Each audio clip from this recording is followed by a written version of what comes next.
All right, problem number 11 says, if Patricia were to paint her living room alone, it would take 6 hours. Her sister Evelyn can do the job in 8 hours. How many hours would it take them working together? Express your answer as a fraction, reduced to lowest terms if needed. All right, so she can do one room, Patricia can do one room in 6 hours. Her sister, Evelyn, can do the same job, so one room in 8 hours. Then if I add their works together, they can do one room in X hours. That's what I'm looking for, is how many hours would it take them to do that room. And so now I'm going to look, and both 6 and 8 divide into 24. So my LCD will be 24x. And so I'm going to multiply this one times 4 to make all my denominators 24x. And I also need the x. And then this one, to make it 24, I need to multiply it times 3. And then again, I also need the x.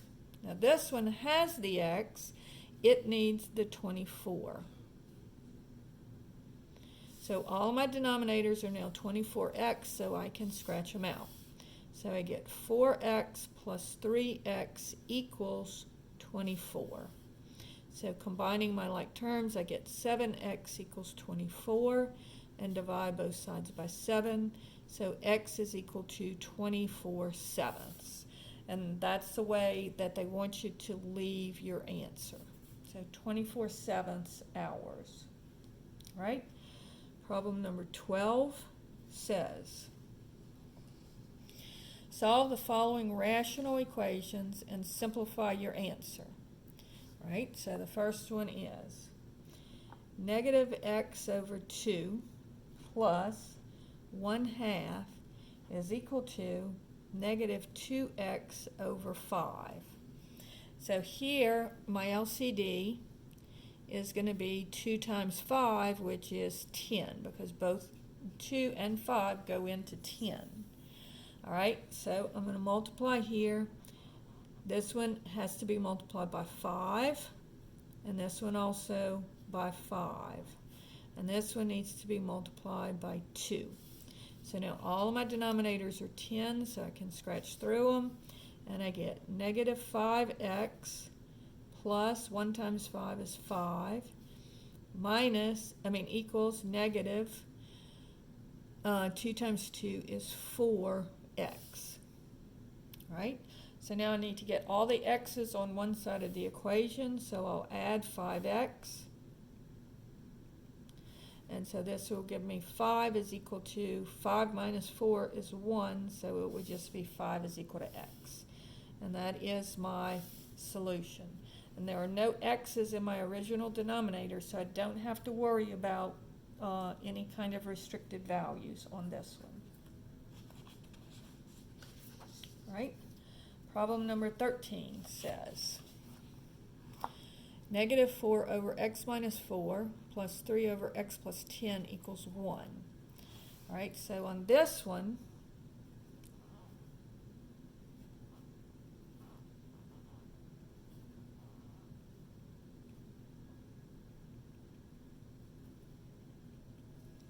my LCD is going to be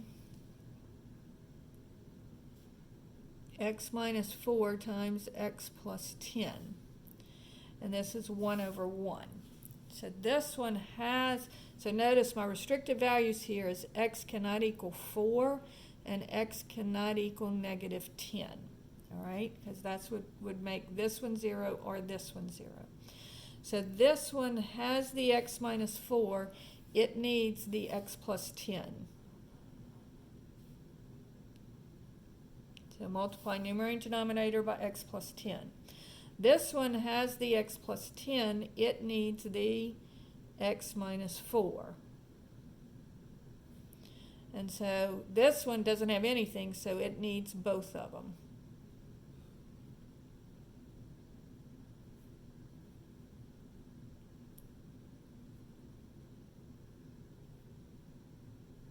All right, so now all of my denominators are the same, so I can scratch through the denominators, and I get negative 4 times x, negative 4x, negative 4 times 10, negative 40, plus 3 times x, 3x, 3 times negative 4, negative 12. Then x times x is x squared, plus 10x, minus 4x, minus 40. So now combining my like terms, I have negative 4x plus 3x gives me negative x. Negative 40 and negative 12 gives me negative 52. Over here, I get x squared, and then I can combine my two middle terms to give me plus 6x minus 40. So now I see that I have a quadratic equation, so that means that I need to solve this by factoring if I can. So I'm going to add x, so I'm going to need to set it equal to 0 and plus 52. So I get 0 is equal to x squared plus 7x, and then this would be plus 12, combining my like terms. So now I need to look at the factors of 12. So 12 is 1 times 12, 2 times 6, or 3 times 4. So what gives me 7? Well, 3 times 4 does. So x plus 3 times x plus 4 equals 0. So two things multiplied together to give you 0. Each one can be 0. So if x plus 3 equals 0, x subtract the 3, you get x equals negative 3. Changes sides, changes signs. And if x plus 4 equals 0, subtract the 4. X is equal to negative 4. Again, changes sides, changes signs. So then I look up here to see if it's any of my restrictive values, and it's not. And so both answers are good. All right, because this one's negative 4 and this one is positive 4, so it's good. It's a good answer. All right, problem number 14 says, solve the following radical equation. All right, so this one I'm going to have to, remember, you have to isolate the radical first and then square both sides. So this is going to be the square root of 3z plus 15 plus 3 equals z plus 2. So on this one, first I'm going to subtract the 3, and I'll have the square root of 3z plus 15. So you have to isolate this radical first, and I get z minus 1. So now I can square both sides to get rid of the radical. But be careful here, because when you square both sides here, you have to FOIL this out. So I get 3z plus 15 is equal to z minus 1 times z minus 1. So 3z plus 15 is equal to z squared minus z plus 1. So that's z squared minus 2z plus 1 if I combine my like terms. So again, I see that I have a z squared, so I need to set it equal to 0 and factor it. So I'm going to subtract the 3z, and I'm going to subtract the 15. So I get 0 is equal to z squared minus 5z minus 14. So I'm going to look at the factors of negative 14, and it would be negative 1 times 14, or negative 2 times 7. So I'm trying to get, first look for the 5. I'm trying to get 5, so negative 2 plus 7 would give me 5, but I want negative 5. So right answer, right number but wrong sign, so I change both of my signs. So now 2 minus 7 would give me negative 5, so I'm good. All right, so 0 is equal to z plus 2 times z minus 7. And so if z plus 2 equals 0, then subtract the 2, z is equal to negative 2. And if z minus 7 equals 0, then add the 7, and I get z is equal to 7. Now I do have to go and check these answers because sometimes one works, sometimes both work, sometimes none work. So first let me check the negative 2. So that would be the square root of 3 times negative 2 plus 15 and then plus 3 equals negative 2 plus 2. So that would give me the square root of negative 6 plus 15 plus 3 equals 0. So this is going to give me the square root of 9 plus 3 equals 0, and that says 3 plus 3 equals 0. So that one's not right, so I'm going to scratch out the negative answer. And then let's try 7. So square root of 3 times 7 plus 15 plus 3 equals 7 plus 2. So this would give me 21 plus 15 equals not plus 3 equals 9. And then that would give me the square root of 36 plus 3 equals 9. So this says 6 plus 3 equals 9, and that is correct. And so this is a good answer, and it is my only good answer for this problem. So that's question 14.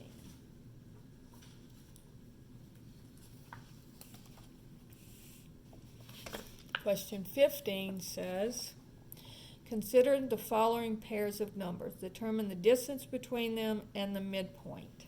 All right? So number 15 says 9 comma negative 10 and negative 3 comma 4. All right? And so the distance formula is x2 minus the square root of x2 minus x1 squared plus y2 minus y1 squared. So this is the x-coordinate of our first point and the y-coordinate of our first point, the x-coordinate of our second point, and the y-coordinate of our second point. And so my distance is equal to x2 is negative 3 minus x1 is 9. Right? Then y2 is 4 minus y1 is negative 10. So this will give me negative 12 squared. And be careful because that negative 12 is in parentheses. So when you square negative 12 times negative 12, you get positive 144. And then this would be minus a negative is plus a positive, so this would be 14 squared. So this will give me 144 plus 169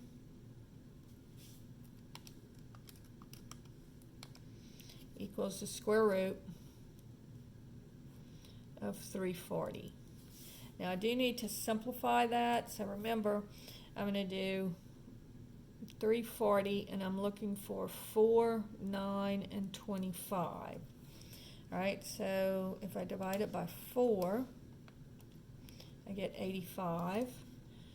So this would be the square root of 4 times the square root of 85, which is 2 times the square root of 85.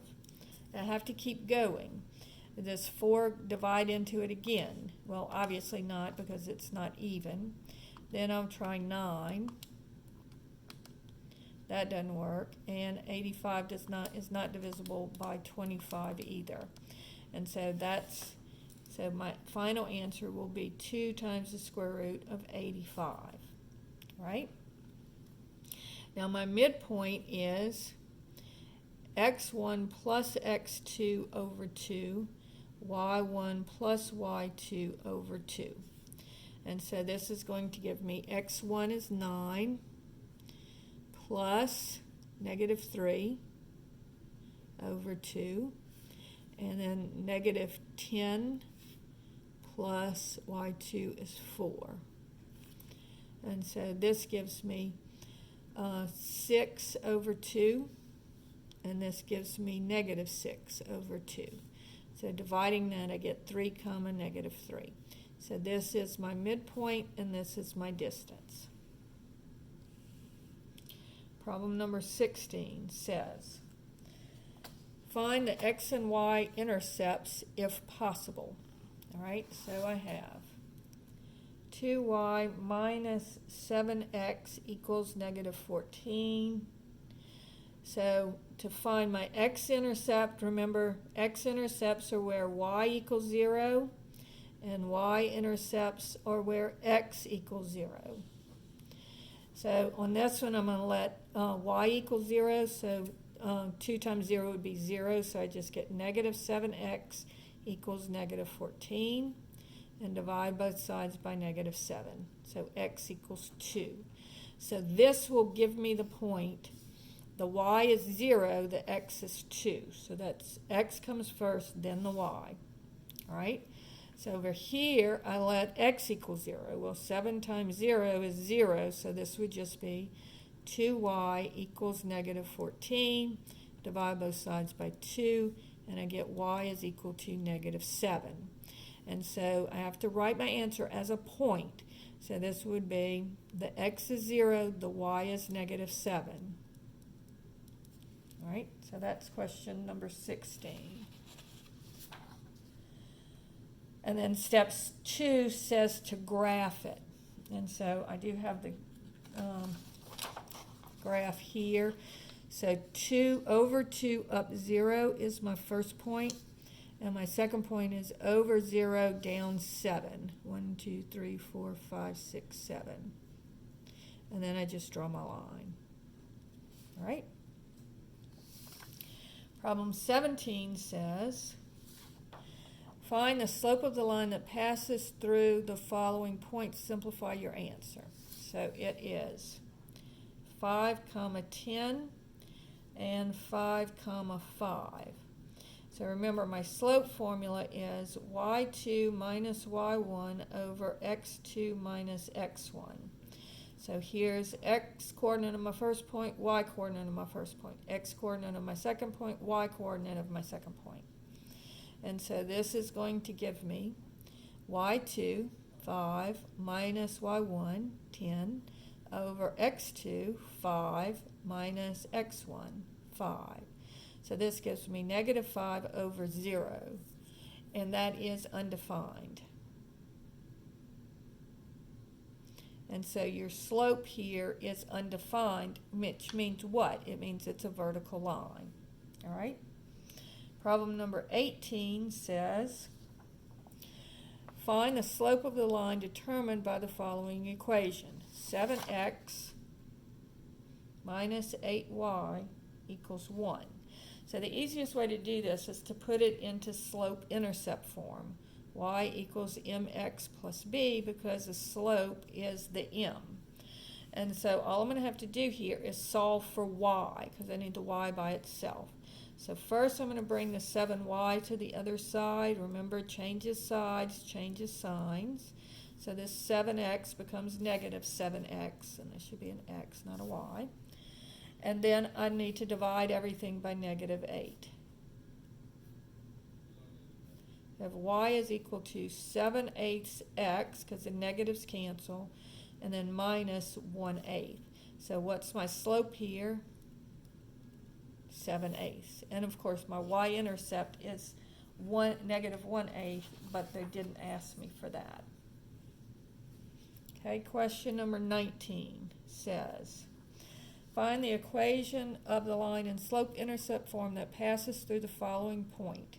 So they give us, the point is 0, negative 10, and my slope is 7. So here's x, here's y. So I'm going to have negative 10 is equal to 7 times 0 plus b. And so notice that this is the y-intercept because the x is 0. So I get negative 10 equals b. So my equation is just going to be, here's b, here's m, y equals mx plus b, so 7x minus 10. And then finally, number 20 says, find the equation of the line in standard form that passes through these 2 points. So 1 comma 4 and -9 comma -10. So first I have to use the slope, find the slope. y2 minus y1 over x2 minus x1. X coordinate of my first point, y coordinate of my first point, x coordinate of my second point, y coordinate of my second point. So this would be -10 minus 4 over -9 minus 1. Okay? And so that gives me -14 over -10, which gives me, if I reduce this, -2 goes into both of them, 7/5. All right? So now I need to use my, use this as my slope. And then, so my slope is 7/5. And then I can use either one of the points. I'll use the 1, 4 as my x and y. So y equals mx plus b, and I'm trying to find out what my y-intercept is. So 4 is equal to 7/5 times 1 plus b. So this would be 4 is equal to 7/5 plus b. So I'm going to subtract 7/5 from both sides. So 4 minus 7 ABC5 equals, and it gives me 2 3/5. And so, now usually they don't like it like this, so you're going to multiply and add. So 2 times 5 is 10 plus 3 is 13/5. And this is the way that the little homework program likes for you to write it. And so this is going to be y is equal to mx plus b. So 7/5 x plus 13/5. Now, an alternate way to do this is 4 minus 7/5. I need to change everything to fifths. So times 5 times 5.